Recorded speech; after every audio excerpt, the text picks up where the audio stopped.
bakar hati kami kembali, membangunkan akan kerohanian kami, dan membawa kami semakin mengenal dan mengerti akan makna kematian Kristus bagi kami.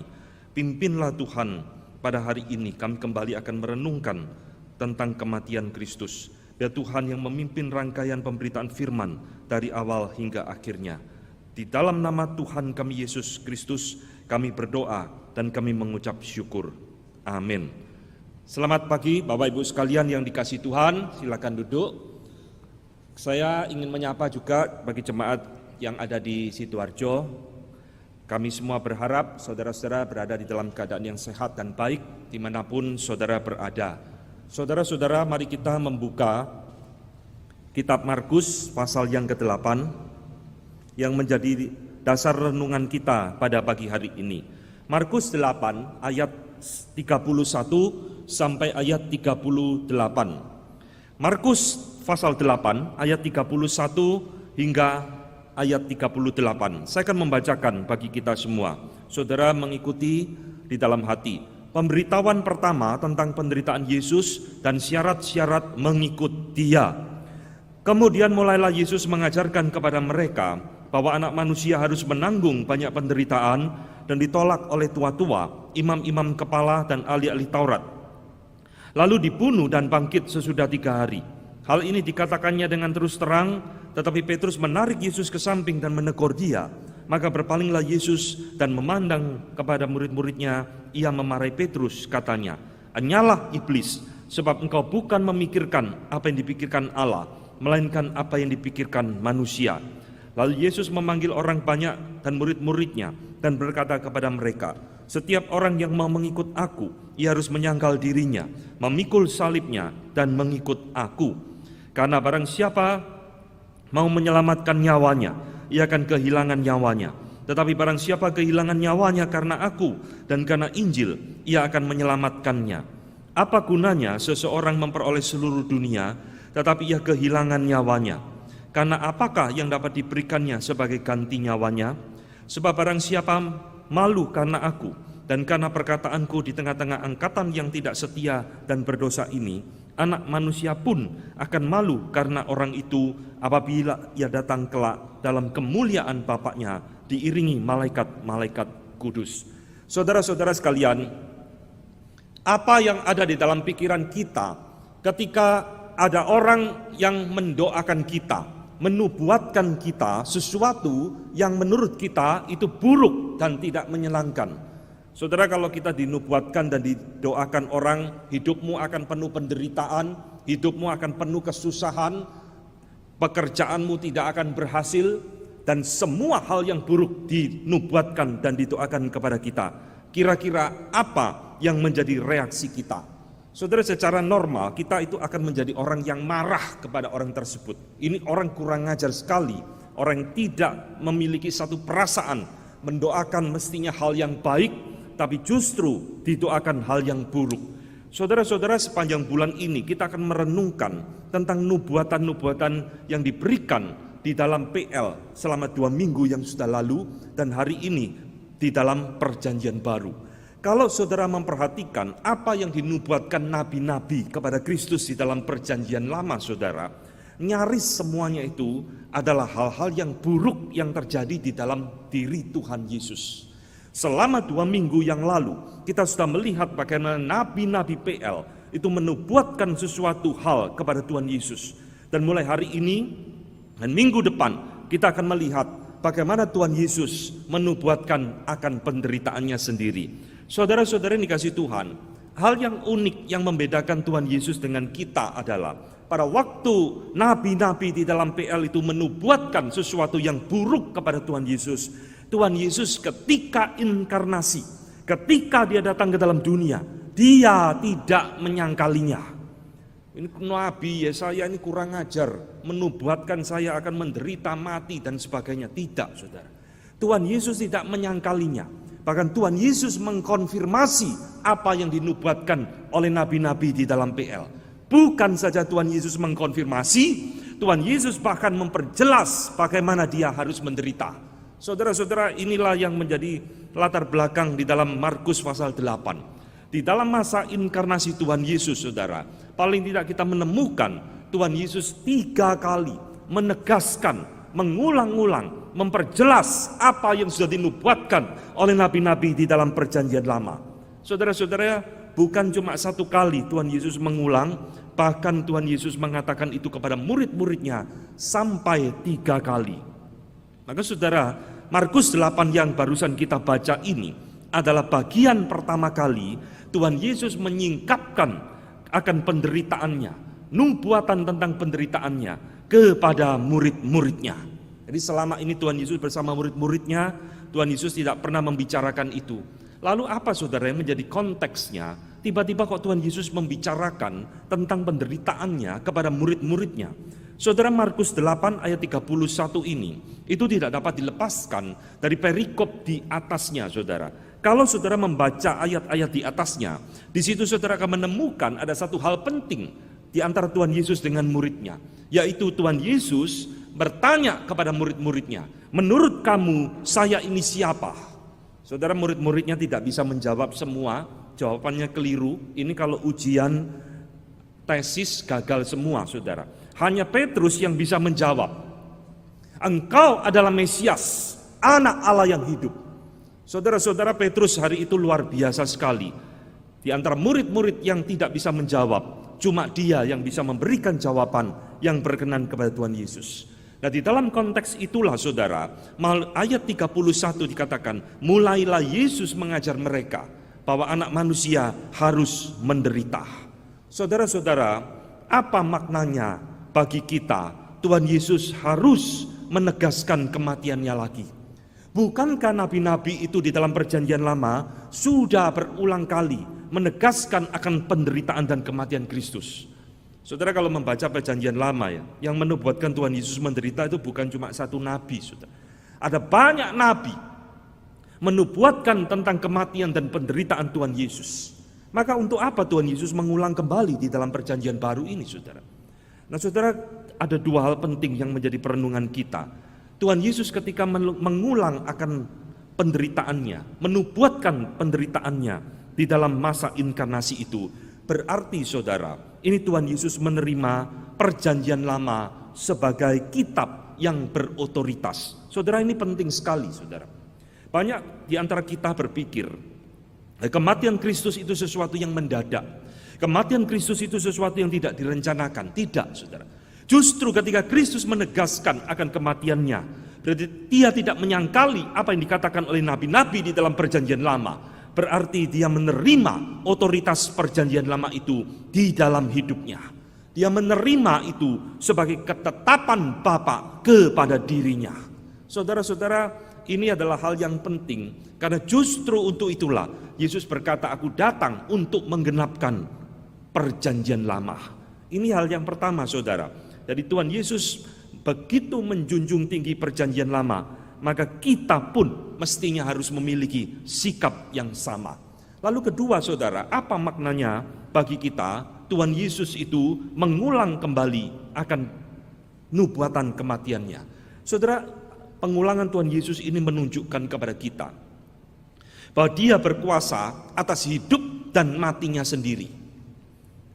Aku menyerahkan nyawaku dan aku berhak mengambilnya kembali. Saudara, kematian Kristus itu bukan karena dia kalah, saudara. Kematian Kristus dan penderitaannya itu bukan karena dia tidak mampu membela diri, tetapi dia memang sengaja menyerahkan hidupnya dan dia mengambil kembali hidup dan nyawanya. Berarti dengan Tuhan Yesus mengatakan kepada murid-muridnya, menubuatkan sendiri tentang penderitaan dan kematiannya, ini menunjukkan dia berkuasa atas hidup dan matinya. Bukan karena dia dikhianati sekedar oleh Yudas, bukan karena dia ditangkap oleh Romawi dan disalibkan. Kalau Tuhan Yesus tidak menyerahkan hidup dan matinya sendiri, tidak ada seorang pun yang dapat menyentuh dia. Saudara-saudara, inilah yang menjadi latar belakang di dalam Markus 8, ketika Tuhan Yesus mulai menyingkapkan satu rahasia yang tidak pernah dipikirkan oleh murid-muridnya, bahwa guru mereka suatu saat harus mengalami penderitaan. Maka saudara, hari ini saya mengajak kita menggali dari Markus 8 ayat 31 sampai 38 ini. Saudara, yang pertama Tuhan Yesus mengatakan kepada murid-muridnya, kemudian mulailah Yesus mengajarkan kepada mereka bahwa anak manusia harus menanggung banyak penderitaan. Saudara-saudara, setiap kali kita membaca perjanjian baru, khususnya 4 Injil ini, kita mungkin sudah familiar, kita sudah terbiasa dengan istilah anak manusia, the Son of Man. Tapi saudara tahu tidak apa arti daripada kalimat ini?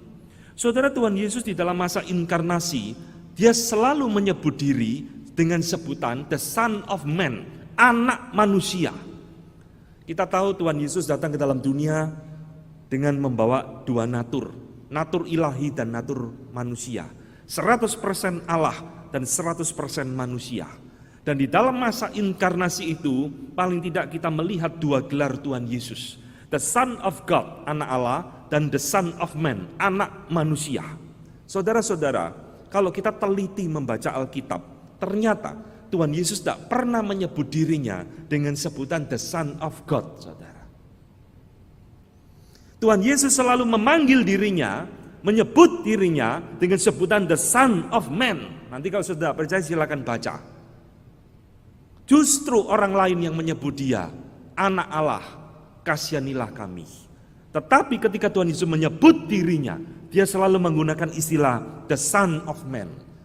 Murid-muridnya tidak pernah panggil dia the Son of Man, musuh-musuhnya tidak pernah panggil dia anak manusia, dan orang-orang lain pendengarnya juga tidak pernah menyebut Yesus dengan panggilan ini.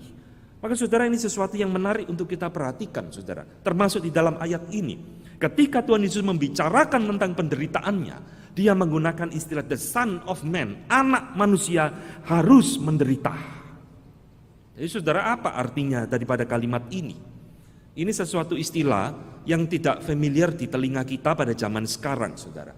Saudara, anak manusia itu secara umum arti mendasarnya adalah manusia, human being. Jadi saudara, ketika Tuhan Yesus memakai istilah the Son of Man ini, beberapa pentafsir itu menunjukkan, ini loh Tuhan Yesus mau menunjukkan kesetaraannya dengan kita di dalam sisi kemanusiaannya. Dia adalah juga manusia sama seperti kita. Tetapi saudara, saya percaya istilah ini bukan sekedar menunjuk kepada kemanusiaan Yesus semata. Di dalam perjanjian lama, saudara, ada satu ayat yang menjadi dasar mengapa Tuhan Yesus disebut dengan istilah the Son of Man. Nah, ayat itu muncul di dalam Daniel 7 ayat 13 sampai 14. Saudara, kitab Daniel di dalam perjanjian lama itu adalah kitab yang bersifat apokaliptik, mirip seperti kitab Wahyu di dalam perjanjian baru. Daniel mendapatkan satu penglihatan. Di dalam ayat itu dikatakan, aku melihat seseorang seperti anak manusia. Dan kalau sudah membaca 2 ayat ini, itu berbicara tentang kemuliaan. Anak manusia suatu saat nanti di dalam kekekalan itu dimuliakan. Kepadanya diberikan kuasa untuk memerintah dan sebagainya. Tapi saudara-saudara, di dalam konteks Daniel 7 ayat 13 dan 14 ini, yang berbicara tentang anak manusia di dalam konteks kemuliaan, Tuhan Yesus di dalam masa hidupnya memakai istilah the Son of Man ini di dalam 3 penggunaan penting. Yang pertama, saudara, Tuhan Yesus memakai istilah the Son of Man ini di dalam konteks penderitaan, suffering. Itu muncul di dalam 9 kali pemakaian. Di dalam Injil Markus, istilah the Son of Man itu memakai istilah dipakai oleh Tuhan Yesus di dalam pelayanannya muncul sebanyak 3 kali. Dan di dalam Injil Markus, istilah anak manusia dipakai untuk menuju kepada kemuliaan kekal seperti Daniel itu muncul 3 kali. Jadi saudara, di dalam pemakaian Tuhan Yesus tentang istilah anak manusia di dalam Injil Markus khususnya, ternyata Tuhan Yesus paling banyak memakai itu untuk penderitaannya, muncul sebanyak 9 kali. Jadi ketika Tuhan Yesus berbicara tentang anak manusia ini, saudara, dia bukan sekedar bicara, aku ini manusia loh, sama seperti engkau, juga manusia. Bukan. Di dalam istilah the Son of Man itu, Tuhan Yesus masuk lebih dalam bahwa anak manusia suatu saat harus mengalami penderitaan. Ini yang dikatakan oleh seorang teolog yang bernama Cranfield. Dia mengatakan, mengapa Yesus begitu senang pakai istilah ini, mengenakan itu bagi dirinya sendiri. Sebab di dalam istilah the Son of Man ini sudah terkandung satu pemikiran tentang suffering, penderitaan. Saudara-saudara yang dikasihi Tuhan, Tuhan Yesus mengatakan anak manusia harus menanggung banyak penderitaan. Perhatikan, Markus di sini mengutip perkataan Tuhan Yesus mengatakan harus, berarti Yesus menderita bukan pilihan. Boleh menderita, boleh enggak. Kalau senang mau mati ya mati, kalau enggak ya enggak. Tidak, saudara. Harus di sini adalah sesuatu kepastian. Harus di sini adalah satu keharusan, kewajiban. Maka saudara, ketika Tuhan Yesus mengatakan anak manusia itu harus banyak menanggung banyak penderitaan. Saudara-saudara, Tuhan Yesus di dalam perkataannya ketika mulai menyatakan kepada murid-muridnya tentang penderitaannya, Tuhan Yesus mengatakan anak manusia harus menderita. Tidak boleh tidak. Ini perintah dari Bapa. Dia harus menderita, dan perhatikan, Tuhan Yesus mengatakan dia harus mengalami banyak penderitaan. Berarti saudara, Tuhan Yesus di dalam penderitaannya itu mengalami berbagai macam penderitaan, banyak penderitaan. Penderitaan apa sih saudara yang dialami oleh Tuhan Yesus? Kita ketika memasuki momen-momen Paskah seperti ini, kita hanya ingat Tuhan Yesus dipaku, dicambuk, dikasih mahkota duri berdarah-darah. Setiap tahun televisi menayangkan The Passion of the Christ. Kita diingatkan kembali akan penderitaan Kristus yang demikian hebat. Ya betul saudara. Tetapi kalau saudara lihat, penderitaan Kristus itu ternyata bukan sekedar penderitaan fisik, saudara. Tuhan Yesus mengatakan anak manusia akan menderita banyak penderitaan, bukan sekedar satu penderitaan. Saudara-saudara, kita lupa, saudara. Dan di samping penderitaan Kristus secara jasmani, dia dipaku kesakitan. Tuhan Yesus sebenarnya mengalami penderitaan yang jauh lebih mengerikan daripada penderitaan jasmani itu. Yaitu apa? Ketika dia harus di atas kayu salib, terpisah dengan Allah Bapa. Allahku, Allahku, mengapa engkau meninggalkan aku? Saudara, setiap kali kita merenungkan ayat itu, saya percaya itu penderitaan yang jauh lebih menyakitkan, jauh lebih membuat Yesus menderita, jauh lebih membuat hatinya begitu mengalami kesedihan, sebab dia ditinggal oleh Bapa yang dia cintai. Saudara-saudara yang dikasihi Tuhan, inilah arti Tuhan Yesus mengatakan anak manusia harus menanggung banyak penderitaan. Bahkan di dalam ayat ini Tuhan Yesus memperjelas apa yang kurang jelas di dalam nubuatan nabi-nabi perjanjian lama. Tuhan Yesus mengatakan siapa yang akan menyalibkan dia, siapa yang akan menyerahkan dia. Di dalam ayat ini Tuhan Yesus begitu jelas mengatakan dia akan ditolak oleh tua-tua, imam-imam kepala, dan ahli-ahli Taurat. Di dalam Markus 10 ayat 33 saudara, yaitu pemberitahuan tentang penderitaannya yang ketiga, nubuatan ketiga tentang dirinya, Tuhan Yesus memperjelas kembali, anak manusia akan diserahkan bangsa-bangsa yang tidak mengenal Allah. Saudara-saudara, rupanya Tuhan Yesus ingin memperjelas, memberitahukan sesuatu kepada murid-muridnya. Nanti yang akan menyerahkan saya, yang akan menyalib saya, yang akan membunuh saya, tidak jauh-jauh dari orang-orang di sekitarmu yang selama ini mungkin engkau sudah kenal. Tokoh-tokoh agama, imam-imam, dan kemudian bangsa Romawi, bangsa-bangsa yang tidak mengenal Allah. Saudara-saudara, inilah pemberitahuan Tuhan Yesus tentang penderitaannya kepada murid-muridnya. Nah, yang menarik di dalam bagian ini saudara, bagian ini tidak sekedar mengajarkan Tuhan Yesus memberitahukan penderitaan, nubuatan tentang dirinya yang menderita, tetapi ini memancing satu respon dari murid-muridnya yang mengejutkan bagi kita. Saudara, Tuhan Yesus berbicara penderitaan kepada murid-muridnya, dan murid-muridnya melihat penderitaan Yesus itu dengan perspektif yang berbeda. Dan ini yang akan menjadi sorotan kita, menjadi pelajaran kita pada pagi hari ini. Saudara-saudara, pada waktu Tuhan Yesus mengatakan tentang penderitaan nubuatannya, murid-muridnya tidak mengatakan sesuatu, waduh, demikian genaplah kehendak Allah di dalam hidupmu guru. Tidak, saudara. Saudara, Alkitab mencatat satu hal yang cukup mengejutkan bagi kita. Dikatakan Petrus menarik Yesus ke samping dan menegur menegur Tuhan Yesus. Nah, saudara-saudara, kata menegur yang dipakai di sini, epitimao, itu adalah kata yang sama dipakai oleh Tuhan Yesus di dalam Matius 8 ayat 26. Ketika Tuhan Yesus itu menghardik setan. Kata yang sama dipakai oleh Tuhan Yesus ketika Tuhan Yesus menghardik badai ketika terjadi ombak yang besar. Sekarang kata itu, saudara, dipakai oleh Petrus untuk menegur Tuhan Yesus. Saudara-saudara, yang menarik di sini adalah Petrus rupanya tidak bisa menerima bahwa Tuhan Yesus gurunya akan mengalami penderitaan. Saudara, di dalam konsep Petrus dan murid-muridnya pada waktu itu, saudara, tidak ada konsep Mesias itu Mesias yang menderita. Sulit untuk mengerti bahwa seorang yang namanya Yesus Kristus, Mesias yang dinubuatkan dalam perjanjian lama, sekarang mengatakan akan mati, akan menderita, dan akan mengalami kebangkitan. Saudara, di dalam pikiran murid-murid tidak ada pikiran seperti itu, saudara. Karena mereka selama 3 tahun melihat Tuhan Yesus mengusir setan, menyembuhkan orang sakit, membangkitkan orang mati.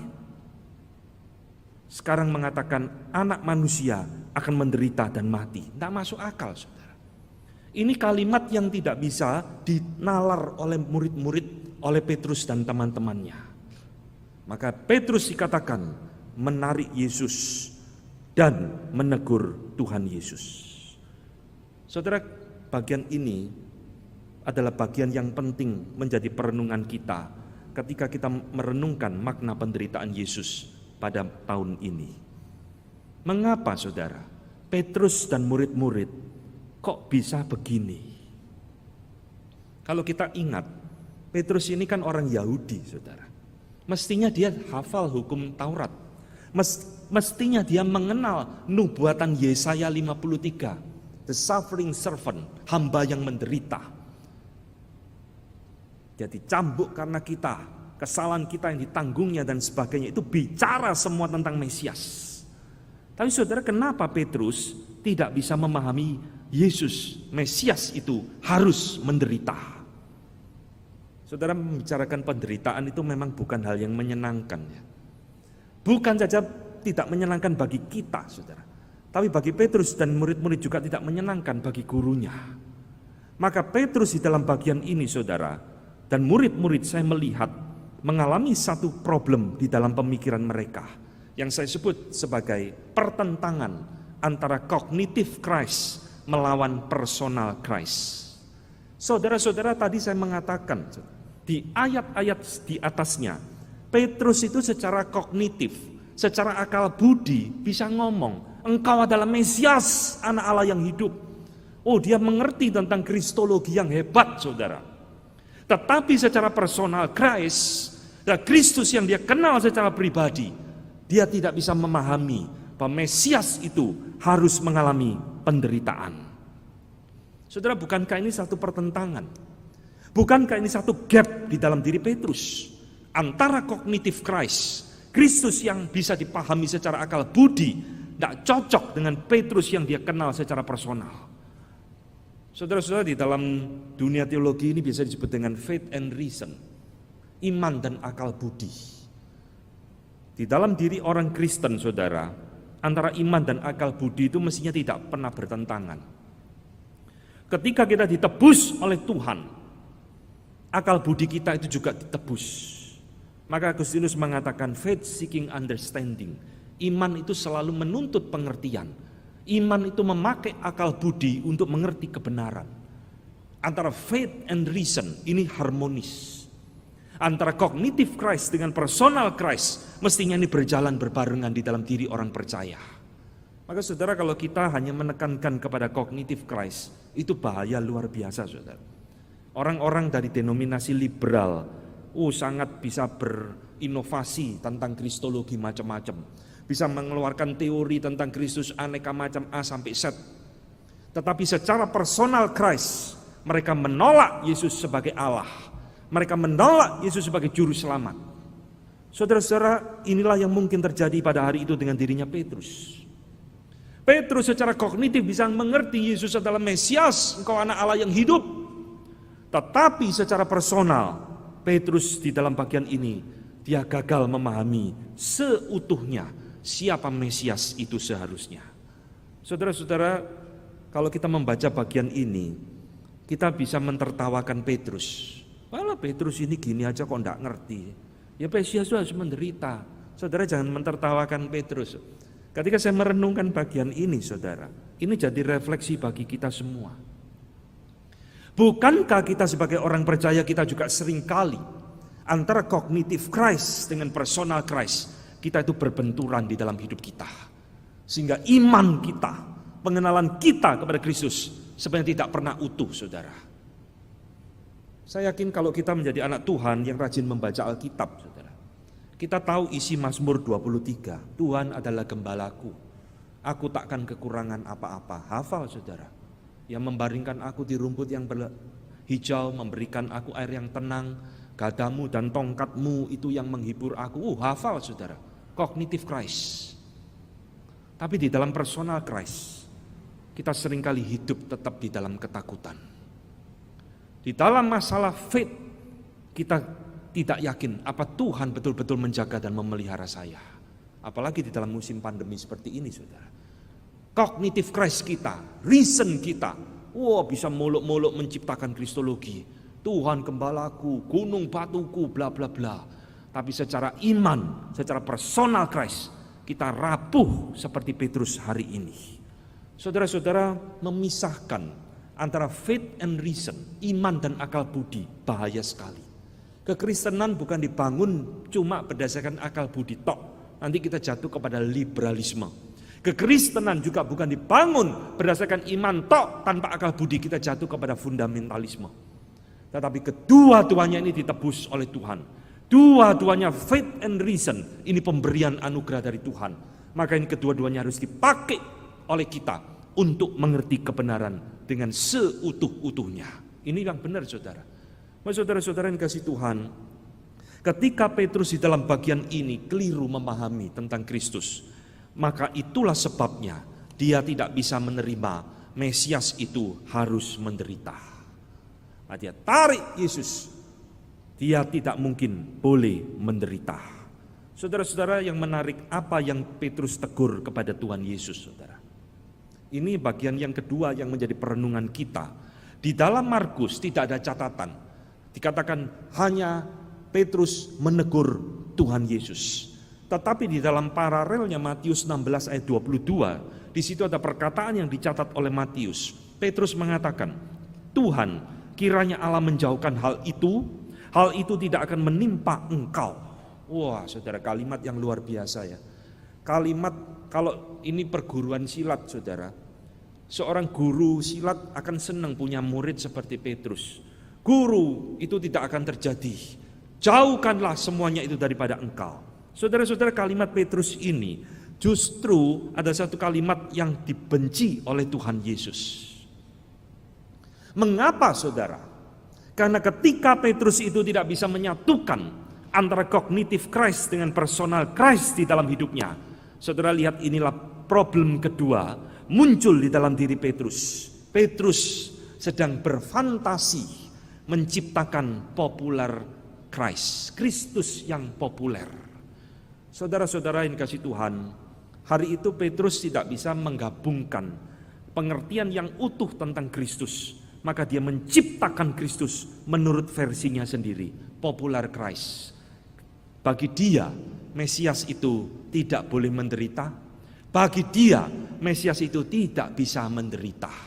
Guru, sekali-kali itu jangan terjadi kepada engkau.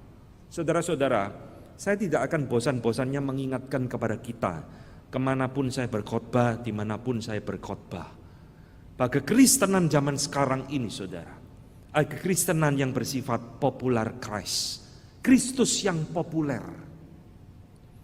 Apa itu Kristus yang populer? Ya, ini Kristusnya Petrus. Saudara, di dalam populer Christ itu sangat berbeda dengan apa yang kita kenal dengan biblical Christ, Kristus yang Alkitabiah. Saudara, bedanya apa, saudara? Lihat, Tuhan mengatakan kepada Petrus, Petrus, engkau bukan memikirkan apa yang dipikirkan Allah, tetapi engkau memikirkan apa yang dipikirkan manusia. Jadi saudara lihat, ciri dari popular Christ adalah kehendak manusia itu lebih penting dari kehendak Allah. Pada waktu kita sedang mengenal Yesus, mengenal Allah, tapi kita menganggap kehendakku lebih penting daripada kehendak Allah, kita sedang menciptakan popular Christ di dalam hidup kita. Popular Christ ciri kedua adalah menciptakan Kristus yang tidak mengalami penderitaan di dalam dirinya. Tidak usah menderita Yesus, lebih baik engkau hidup baik-baik saja. Dan popular Christ di dalam versinya Petrus adalah untuk memuaskan kedagingan dari Petrus sendiri, bukan menggenapi kehendak Bapa di dalam dirinya. Saudara-saudara, hari itu Tuhan Yesus mengingatkan kepada Petrus ya, kamu memikirkan apa yang dipikirkan manusia, bukan yang dipikirkan Allah. Kristus sedang mengajar kepada Petrus dan murid-muridnya tentang biblical Christ, Kristus yang biblika, Kristus yang alkitabiah. Apa itu? Bahwa Kristus Mesias itu harus tunduk kepada kehendak Allah, bukan kepada kehendak dirinya sendiri. Saudara-saudara ingat pada waktu di Taman Getsemani, Yesus pun pernah berdoa, kalau mungkin lakukanlah cawan ini daripadaku Bapa, tapi bukan kehendakku yang jadi, melainkan kehendakmu yang jadi. Saudara, ini biblical Christ, saudara. Kristus yang alkitabiah itu kan Kristus yang mau tunduk kepada nubuatan perjanjian lama, mau tunduk kepada kehendak Allah yang sejak kekekalan telah menetapkan oknum kedua dari Tritunggal Yesus harus mati di atas kayu salib. Tetapi popular Christ tidak. Oh, Kristus tidak usah menderita. Bagi Yesus, anak manusia harus menderita. Makananku adalah melakukan kehendak Bapakku. Saudara, kalau Petrus itu melarang Yesus mati, tujuannya supaya memuaskan kedagingan manusia, maka Yesus mau mati di atas kayu salib untuk memuaskan hati Bapaknya. Ini beda, saudara. Dua sistem ini, popular Christ dengan biblical Christ, tidak mungkin bisa bersatu. Dan hari ini saya mengatakan kepada saudara, kekristenan zaman sekarang, saudara, gereja zaman sekarang, khotbah di atas mimbar zaman sekarang adalah menawarkan popular Christ daripada biblical Christ. Lihat, cari di YouTube berapa banyak gereja yang masih mau mengkhotbahkan tentang penderitaan. Nyaris tidak ada.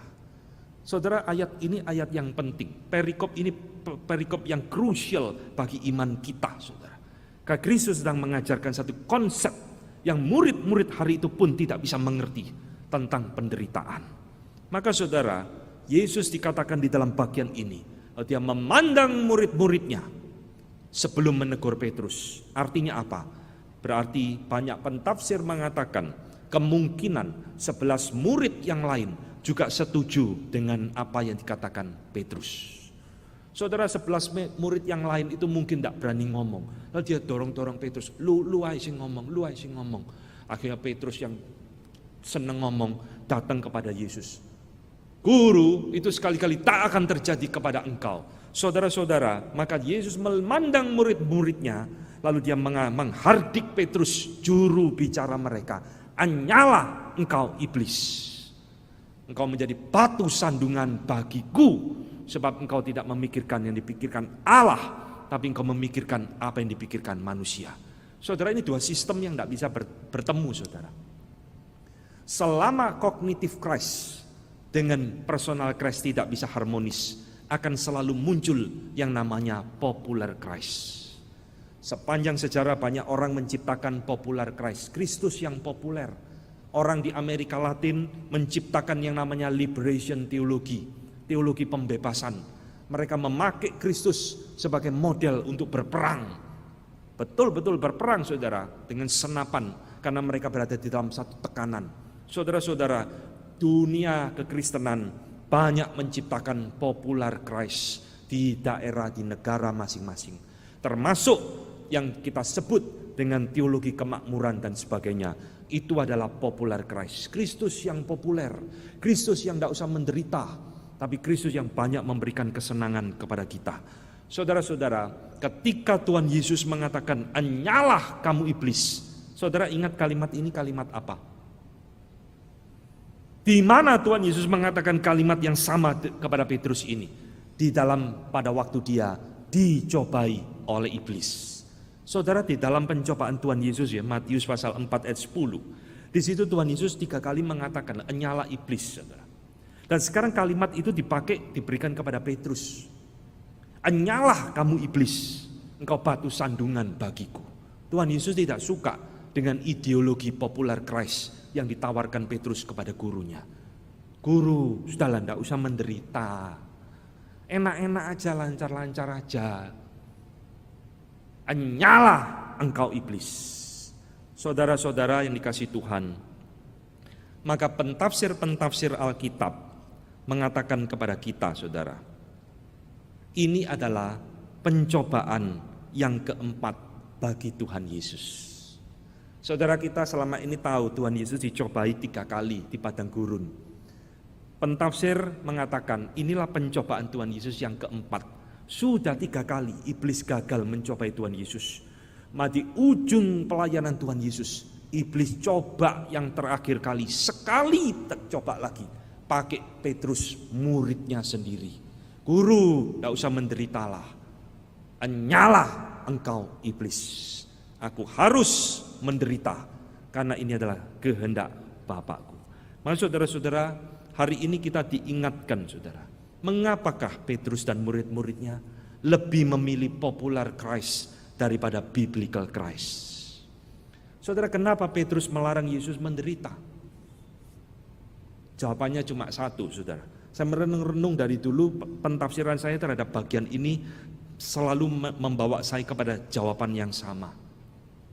Petrus melarang Yesus menderita sebab Petrus tidak mau menderita seperti Yesus. Itu jawabannya, saudara.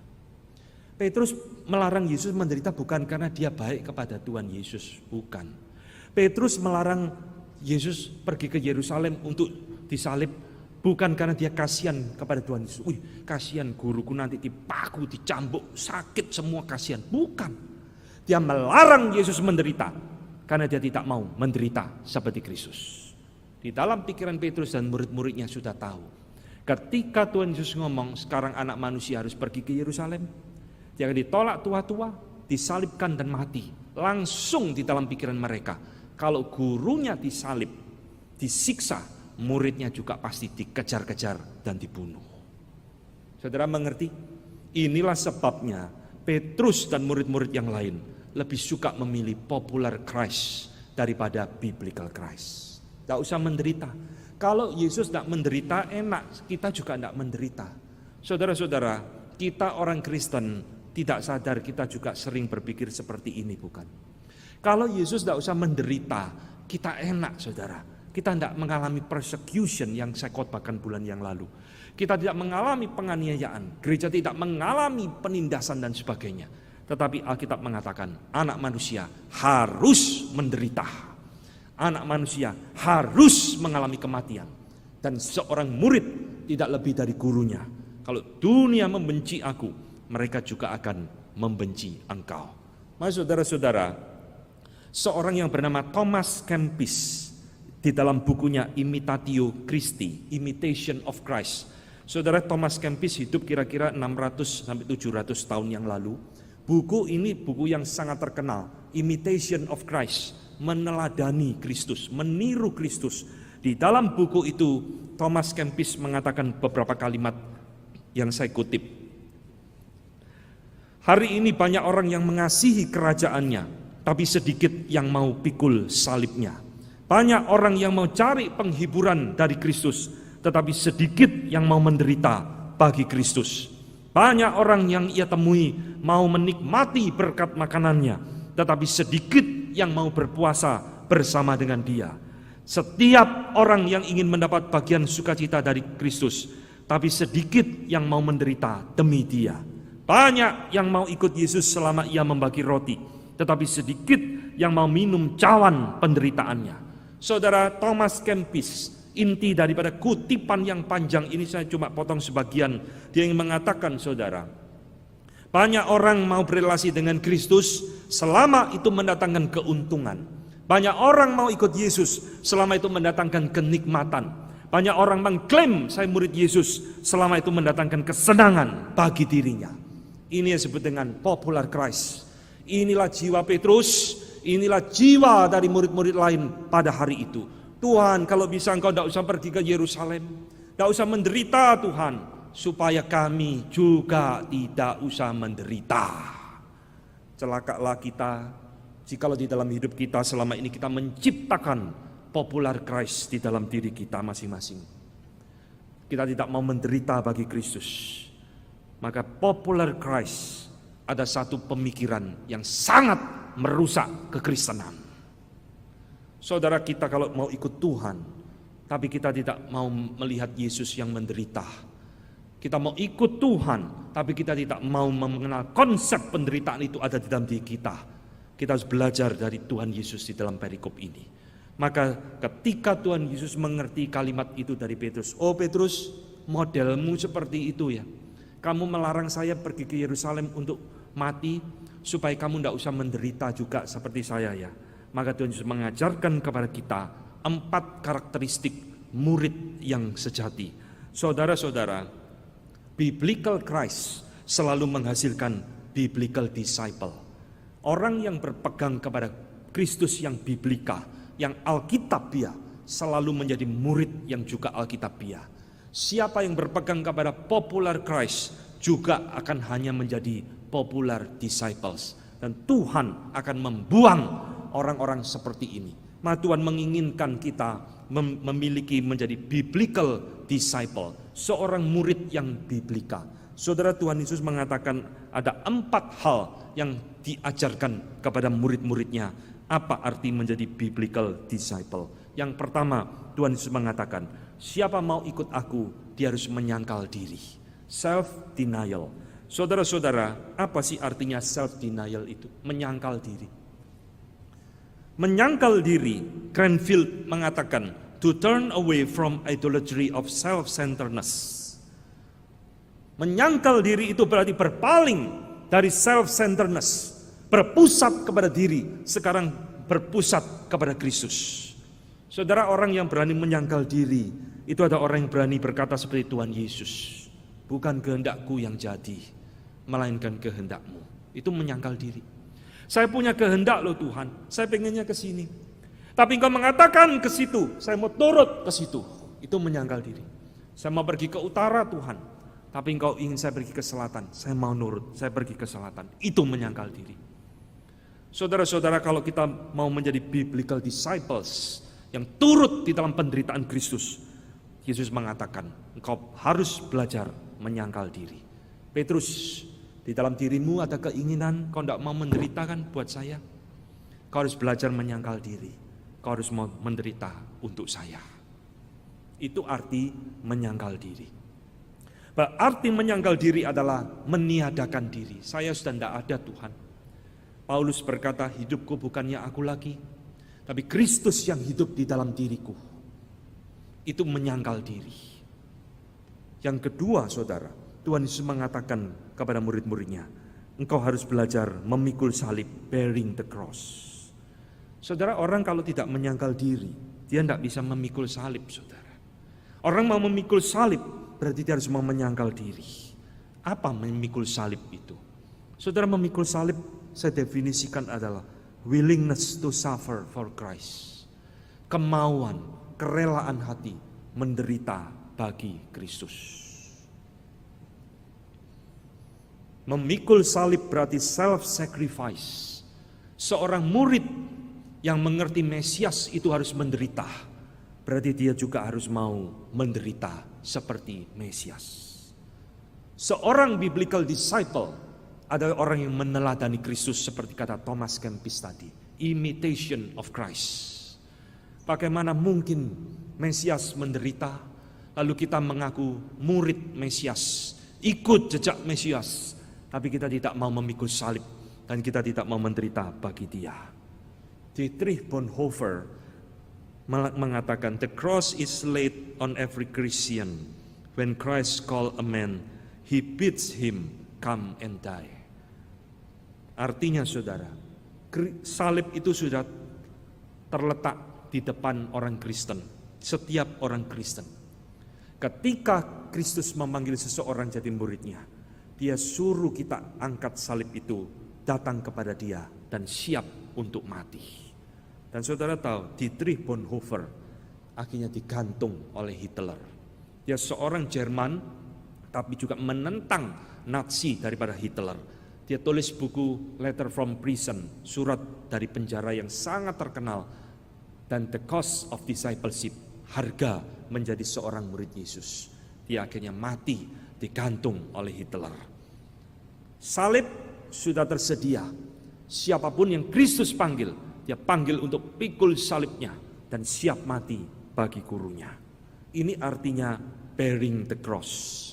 Maka ketiga adalah kerelaan untuk mau menyerahkan nyawa demi Kristus. Barang siapa mau mempertahankan nyawa, kata Yesus, justru dia akan kehilangan. Tetapi barang siapa kehilangan nyawanya karena aku dan karena Injil, dia akan mendapatkannya kembali. Saudara, apa arti nyawa manusia? Memiliki seluruh isi dunia, tapi dia binasa di dalam kekekalan.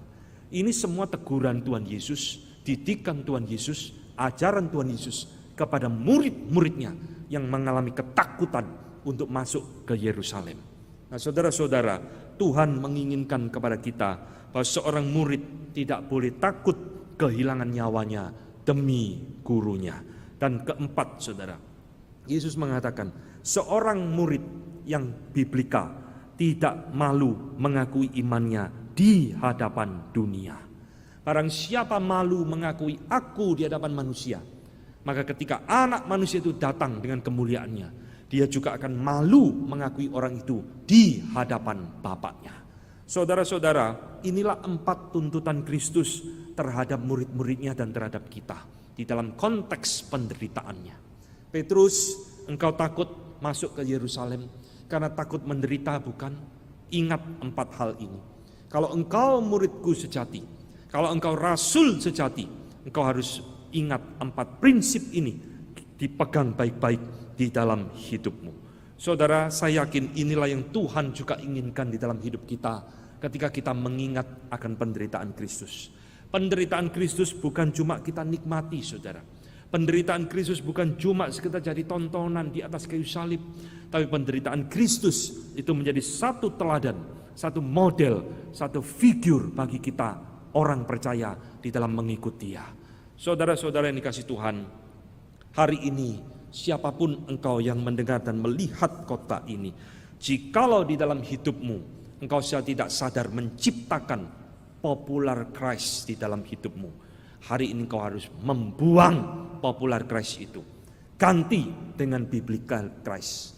Ganti dengan kerelaan untuk mau menyangkal diri, memikul salib, kerelaan hati untuk mau berkorban demi Kristus. Barulah kita boleh menyebut diri sebagai murid yang sejati. Kiranya firman Tuhan hari ini boleh mengingatkan kepada kita dan menjadi berkat bagi kita, supaya di dalam tahun ini ketika kita mengingat akan penderitaan Kristus, kita diingatkan kembali, kita pun harus siap menderita bagi Kristus. Saudara, mari kita tunduk kepala, kita mengambil waktu teduh sejenak, dan kita berdiam diri di hadapan Tuhan.